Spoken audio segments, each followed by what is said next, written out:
Si vous voulez dire creativity d'une manière plus advanced in English, vous pouvez revenir à l'adjectif creative et vous ajoutez le suffixe ness.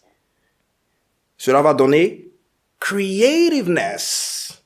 It still means creativity, but it adds this little touch of natural advanced English. Hi! Apprenons du vocabulaire en contexte, en anglais, à travers un monologue improvisé. J'aime bien cet exercice parce qu'il est créatif. It's creative. Nous allons parler dans une conversation tout à fait naturelle et apprendre contextuellement et du vocabulaire et des règles de grammaire. This is how it works. Alors, tout à l'heure, j'ai dit it's creative. Faisons un tout petit exercice de word formation, la formation des mots. C'est la morphologie lexicale des mots en anglais que nous allons étudier dans ce cas. Alors, quelle est la nature? Déjà, pour parler de nature des mots, en anglais, nature grammaticale, on dira part of speech. Donc, la question est la suivante. What part of speech is the word creative? Quelle est la nature grammaticale du mot creative? Est-ce qu'il s'agit d'un verbe, d'un adjectif, d'un nom? Think about it. I know you've got it. Alors ici, lorsqu'on dit creative, je le mets en contexte. Je dis par exemple, he speaks in a very creative way. Creative va venir qualifier la manière dont la personne parle, n'est-ce pas? Donc, creative is an adjective. Very good, you've got it right. Alors, notre exercice ici va consister à transformer le mot creative en un nom cette fois-ci. Qu'est-ce qu'on va dire ici? Yeah, I know you got it. On dira creativity, n'est-ce pas? Very good. Mais si vous voulez sound a little bit more natural and advanced, you want to speak in a stylish way. Donc, stylish déjà, c'est un autre adjectif qui signifie stylé. Si vous parlez de tenue vestimentaire, vous pouvez dire par exemple fashionable. Fashion, c'est la mode, et lorsqu'on dit fashionable, c'est stylé. Stylish, pour parler d'autre chose, en l'occurrence de langue, de linguistique. Alors ici, si vous voulez dire creativity d'une manière plus advanced in English, vous pouvez revenir à l'adjectif creative et vous ajoutez le suffixe ness. Cela va donner creativeness. It still means creativity, but it adds this little touch of natural advanced English. Donc, je pourrais dire ici, I like the creativeness of this exercise. Un autre exemple de mot, mind. Mindful, c'est un adjectif. What does it mean? He's very mindful. C'est un synonyme de conscientious, right? Consciencieux, on dira en français. Quel est le nom dérivé de mindful? On a déjà l'adjectif ici, donc on va ajouter le suffixe ness, et ça va donner mindfulness, to refer to the fact of being conscientious. Mais pour revenir à un autre exemple, qui est similaire au premier exemple que je vous ai donné ici, avec creative, creativity, et creativeness qui signifie creativity, on va prendre par exemple le mot concise, qui signifie en français concis. Donc, si je dis a person is concise, it means they are brief at making their points. Entre parenthèses, pourquoi est-ce que je n'ai pas dit cela signifie she is or he is? Parce que le genre du sujet n'est pas précisé ici. Je dis a person. It's impersonal. Donc, dans ce cas en anglais, pour ne pas sonner sexiste, on va mettre le pronom qui correspond après le verbe à la troisième personne du pluriel. On dira par exemple, if you meet a person you know, you'll probably greet them. Si vous rencontrez une personne que vous connaissez, vous allez certainement la saluer. Sachant que probably ne signifie pas littéralement probablement, mais plutôt certainement en anglais. This is another false friend. Now, let's get back to where we were with the term concise. Quelle est la nature de ce mot en anglais? concise. Alors, sachez que les mots qui se terminent en I-S-E ou I-Z-E sont typiquement des verbes en anglais. Ça sera généralement le cas. On prend par exemple le nom priority. Si vous voulez le transformer en verbe, ça sera to prioritize. Theory, on dira to theorize. Incentive, qui signifie motivation. Enfin, lorsqu'on parle de incentive as a noun, c'est ce qu'on pourrait donner à une personne pour la motiver.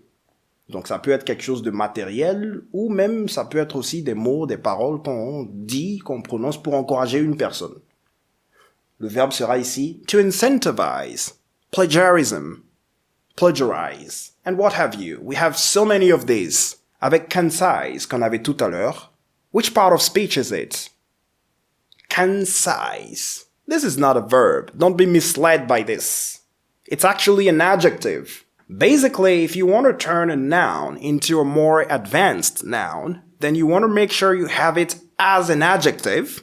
The adjective here is concise. So everything you want to do is adding ness. Then it becomes conciseness as a synonym of concision, qui sera le nom ici. Concision, le fait d'être concis, la concision, on dira en anglais. Conciseness as a synonym of the same word. Et il y a une panoplie de mots similaires, des mots advanced, stylish, qui sont formés à partir de mots pourtant simples, mais en ajoutant des suffixes spécifiques. Si on vous dit par exemple effortlessly, vous avez effort, less qui signifie sans, and ly, which is the typical suffix you add to an adjective to make it an adverb.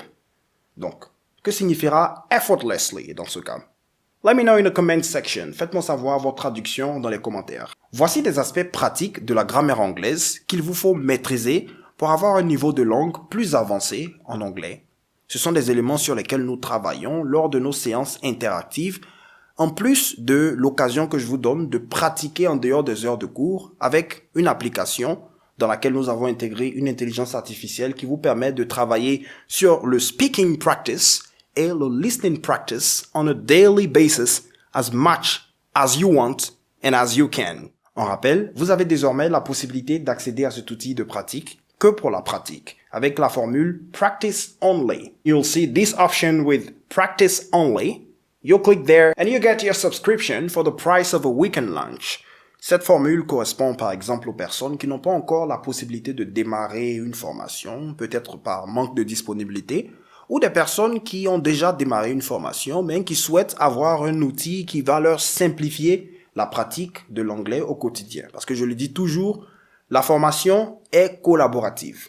Il y a l'apport du formateur et il y a votre implication personnelle. Vous avez absolument besoin de pratiquer l'anglais. Vous pouvez le faire manuellement. Si vous avez suffisamment de temps, de motivation pour aller chercher tout ce qu'il y a comme support disponible en ligne, ou soit vous vous simplifiez carrément la tâche avec un outil de pratique comme celui-ci qui se focalise essentiellement sur le speaking et le listening practice avec la prononciation meanwhile.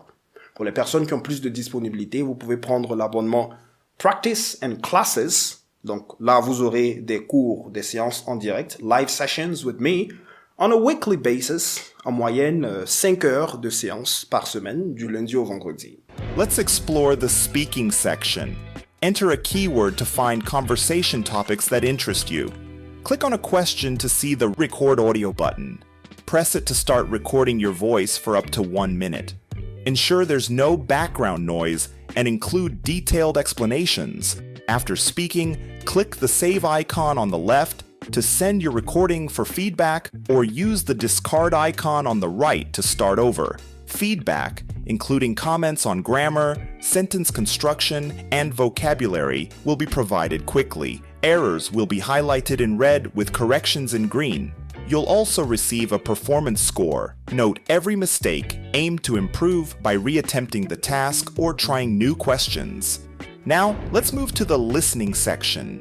Here, you'll find an extensive and regularly updated collection of audio files, categorized to enrich your training. These tasks are always available, featuring diverse accents, speeds, registers, voices, and topics to prepare you for real-life English, particularly challenging native accents. In practice mode, a transcript aids understanding and helps you focus on language usage. After each listening task, a pronunciation exercise is included to further hone your speaking skills. Let's begin with the concept of the butterfly effect in global economics. Luke, can you elaborate on this? Certainly. Thanks for having me. Well, the butterfly effect, a principle from chaos theory, posits that small causes can have large effects. You must complete both the comprehension check questionnaire and the pronunciation task, reading all selected words for a task to be considered complete. Listen repeatedly, complete the associated quiz, and thoroughly review your answers. Click on text segments to hear pronunciations and practice mimicking. Even a single completed task can be enough daily practice if you do it well.